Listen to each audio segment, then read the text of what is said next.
আজ রাতের খাবার দুজনেরই কপালে জোটেনি। হ্যালো এভরিওয়ান, আমার আরও একটি ভিডিওতে তোমাদের সকলকে জানাই অনেক স্বাগত। আজ সকালটা বেশ ভালোই ছিল, রোদও উঠেছে আর ওয়েদারটাও দারুণ ছিল।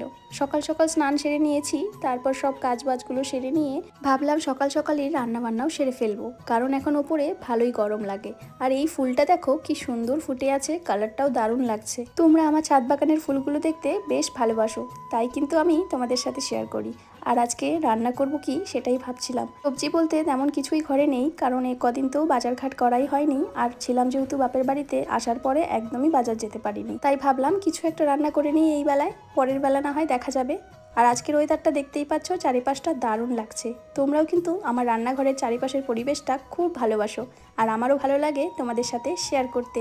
এই কদিন ধরে তো শুধু অনেক দিদিভাইদের কমেন্টই তুলে ধরেছি, আজ এক দাদাভাইয়ের কমেন্ট তুলে ধরবো। রবিলাল দাদাভাই লিখেছে, দিদিভাই আপনার ভিডিওগুলো আমার খুব ভালো লাগে, ভিডিও দেখলে মন ভরে যায়, আমার নামটা নিও। থ্যাংক ইউ দাদা, সুন্দর একটি কমেন্টের জন্য। এভাবে ভালোবাসা দিও এই বোনটিকে। রিয়া কুইন লিখেছে, খুব সুন্দর দিদি, আমার কমেন্টটা তুলে ধরো, আমি তোমার সব ভিডিও দেখি, খুব ভালো লাগে। তোমরা যেমন কমেন্ট করতে ভালোবাসো আমার ভিডিওতে, তেমনই আমার কমেন্টগুলো পড়তেও খুব ভালো লাগে। আর তোমাদের কমেন্টগুলো তুলে ধরবো না এটা কখনো হতেই পারে না। যখনই সময় পাই তখনই কিন্তু কমেন্টগুলো পড়ার চেষ্টা করি আর রিপ্লাই দেওয়ারও চেষ্টা করি। রিপ্লাই দিতে না পারলেও রিয়াক্টটা কিন্তু সবসময় দেই, তাই না? চলো আজকে এবার নেক্সট কমেন্ট পড়ে নিই। সানিয়াজ পারভিন লিখেছে, তোমার প্রতিটা ব্লগের মতোই এই ব্লগটাও খুব ভালো লেগেছে। তুমি কোন ফোন দিয়ে ভিডিও শ্যুট করো বলো একটু দিদিভাই প্লিজ।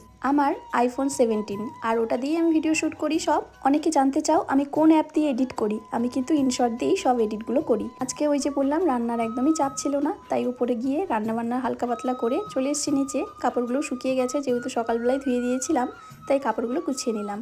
এক দিদিভাই কমেন্ট করেছে, এই ওয়ার্ড্রপটা কত নিয়েছে। এই ওয়ার্ড্রপটা কিন্তু আমি অফলাইন থেকে নিয়েছি, আর এটার দাম নিয়েছে 9,500। আমি এর আগেও তোমাদেরকে জানিয়েছিলাম ভিডিওর মাধ্যমেই। রাতে বর চিকেন এনেছিল আর বললো নিজেই নাকি রান্না করবে, আর এত সুন্দর কষিয়ে রান্না করেছিল, কিন্তু খাওয়াটা আমাদের ভাগ্যে ছিল না। দুজনেই অন্য দিনের মতো খেতে বসেছি, কিন্তু আজকে বর দরজাটা লাগাইনি। রান্নাঘরের দরজাটা সবসময় বলি রাতে খেতে বসলে লাগিয়ে রাখতে, কিন্তু ও আজকে বললো আজকে গরম লাগছে, দরজাটা খোলাই থাক। খাবার সময় একটা ইঁদুর এমন ভাবে দৌড়ে গেল খাবারের উপর দিয়ে যে সব খাওয়া শেষ। তারপর রাতে নিচে এসে খেয়েছি।